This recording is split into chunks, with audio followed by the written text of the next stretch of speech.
Hello everyone. तो जैसा कि हमने लास्ट एपिसोड के एंड में देखा था कि फेंग शाई डोंगशान को उस पर गुस्सा करने के लिए सॉरी कहता है। अब आगे हम देखते हैं हानयू और फेंग बाइशी सिटी से निकल जाते हैं, जहां जाते हुए फेंग हानयू को बताता है कि कोई हमारा पीछा कर रहा है और उसे केयरफुल रहने को कहता है। तभी उस पर अटैक होता है, जिससे फेंग बचकर उन लोगों को बाहर आने को कहता है। तो वही शिन फैमिली का बंदा अपने आदमियों के साथ बाहर आता है और फेंग के आगे वो आयरन प्लेट फेंक कर उससे वो मैजिकल हंटर बाहर निकालने को कहता है और उन लोगों में फाइट होने लगती है, जिसमें वो बंदा उन पर भारी पड़ रहा होता है। साथ ही वो हानियू को भी फाइट के दौरान घायल कर देता है, जिसके बाद फेंग के पास और कोई रास्ता नहीं बचता और वो फ्लावर रेन स्वॉर्ड टेक्निक का इस्तेमाल करना जैसे ही स्टार्ट करता है तो आसमान में बिजली चमकने लगती है।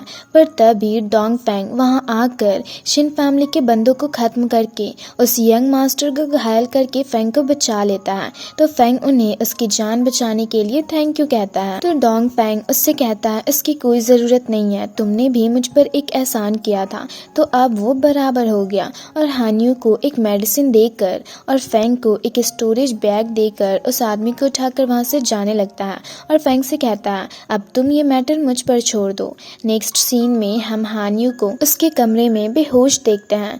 तो दूसरी तरफ फेंग हानियू को सारी बातें बताता है। तो हान कॉन्ग उसे डोंग फेंग के बारे में बताते हुए कहता है पर मैंने सोचा नहीं था कि शिंग फैमिली का young disciple heavenly gate realm के 9th लेवल में होगा। जिसे सुनकर फेंग गुस्से से कहता है मैं शिन फैमिली से अपना बदला लेकर रहूंगा। और हान कॉन्ग को वो आयरन प्लेट दिखाते हुए उससे पूछता है इसका क्या काम हो सकता है।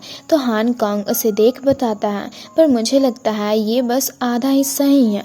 तो फेंग उसे रखकर हानकॉन्ग को हानियू का हंटर दिखाता है, जिसके लिए हानकॉन्ग उसे थैंक्स कहता है। तो फेंग कहता है थैंक्स की क्या जरूरत, हम तो एक फैमिली के जैसे हैं। फिर नेक्स्ट सीन में हम फेंग को हानकॉन्ग की बातों को याद करते हुए देखते हैं, जिसके बाद वो भी आयरन प्लेट के बारे में काफी सोचता है और फिर उसे एब्जॉर्व करके कल्टीवेट करते हुए अपने स्पिरिचुअल वर्ल्ड में चला जाता है, जहाँ पर वो देखता है तो वो आयरन प्लेट पहले वाले आयरन प्लेट के साथ कंबाइन होकर एक स्ट्रॉन्ग एनर्जी रिलीज करती है।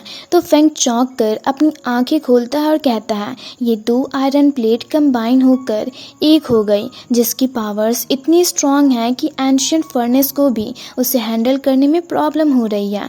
और फिर कहता है आज कंपटीशन का 3rd राउंड है। फिर नेक्स्ट सीन में हमें बैटलफील्ड का सीन दिखाया जाता है, जहाँ पर कुछ बंदे शू शाओ और फेंग के बारे में ही बातें कर रहे होते हैं।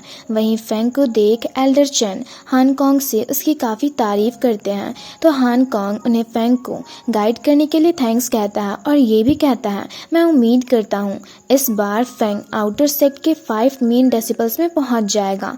जिसे सुनकर शिंग शाओ वहां आते हुए शू शाओ की तारीफ करने लगता है और फेंग की बेइज्जती। तो एल्डर चेन उससे कहते हैं ऐसा क्यों, क्या वो इतना सीमलेस हो गया है कि अब वो 2 जूनियर्स के बीच की फाइट में भी इंटरफेयर करेगा। जिसे सुनकर शिंग शाओ की बोलती बंद हो जाती है और वो उनसे माफी मांगने लगता है।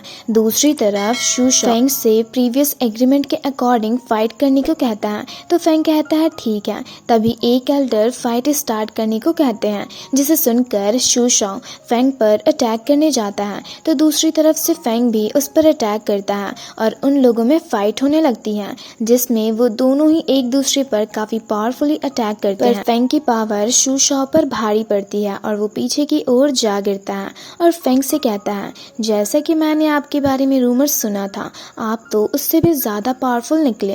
और कहता है इसलिए मैं आपके आगे गिव अप करता हूँ। जिसे सुनकर फेंग उसकी ओर जाते हुए कहता है सीनियर शू शाओ अब ठीक तो हो। ये देख वहाँ के सारे बंदे काफी हैरान होते हैं और साथ ही फेंग की काफी तारीफ करने लगते हैं। दूसरी तरफ हानकॉन्ग भी एल्डर चेन से कहता है अब फेंग जीत के काफी करीब है। जिस पर एल्डर चेन कहते हैं पर शू शाओ इससे ज्यादा कैपेबल होना चाहिए। वहीं दूसरी तरफ शू शाओ धोखे से फेंग पर ब्लैक फायर जेट के जरिए अटैक कर देता है, जिससे फेंग घायल होकर दूर जा गिरता है। ये देख हानकॉन्ग को काफी ज्यादा गुस्सा आता है। तो शिंग जाओ उससे कहता है इस कंपटीशन में ऐसा कोई रूल नहीं है कि पार्टिसिपेंट्स एक्सटर्नल वेपन्स का यूज नहीं कर सकते और अगर फेंग के पास भी ऐसी कोई एबिलिटी है तो वो भी उसका यूज कर सकता है। जिसे सुनकर हानकॉन्ग फेंग के पास पास जाने की सोचता है, पर तभी शिंगशा उसे रोक देता है और कहता है सेक्ट रूल्स के मुताबिक कोई भी इस कंपटीशन में इंटरफेयर नहीं कर सकता। दूसरी तरफ शूशा फेंग की इंसल्ट करते हुए कहता है तुम्हें सच में लगा था कि मैं तुम्हारे आगे गिव अप कर दूंगा, और हंसते हुए कहता है आखिर तुम्हारी क्वालिफिकेशन क्या है, और वहां से जाने लगता है। तो फेंग कहता है तुम तो सच में एक धोखेबाज निकले, और खड़ा होता है तो शूशाओ जैसे ही उस पर अटैक करने जाता है फेंग उस पर अपने स्वॉर्ड के जरिए अटैक करता है, जिससे घायल होकर शूशाओ दूर जा गिरता है और कहता है फेंग तुम्हारी हिम्मत कैसे हुई मुझ पर अटैक करने की, मेरे ग्रैंडपा तुम्हें छोड़ेंगे नहीं। तभी जैसे ही फेंग उस पर अटैक करने जाता है कंपटीशन स्टार्ट करने वाले एल्डर उस पर अटैक करके कहते हैं मैंने कहा ना रुक जाओ। तो फेंग उससे कहता है तो जब वो मुझे मारने वाला था तब आपने उसे क्यों नहीं रोका, उसकी जान जरूरी है मेरी नहीं। तो वो एल्डर उस पर फिर से अटैक करते हुए कहते हैं तुम्हारी हिम्मत कैसे हुई मुझसे इस तरह से बात करने की, चलो मेरे साथ पनिशमेंट हॉल। जिस पर फेंग उससे कहता है अच्छा तो तुम अपने पावर्स का गलत इस्तेमाल कर रहे हो, जिसे सुनकर मुबाई को भी शेनशिन के साथ की पास्ट इंसिडेंट याद आने लगती है।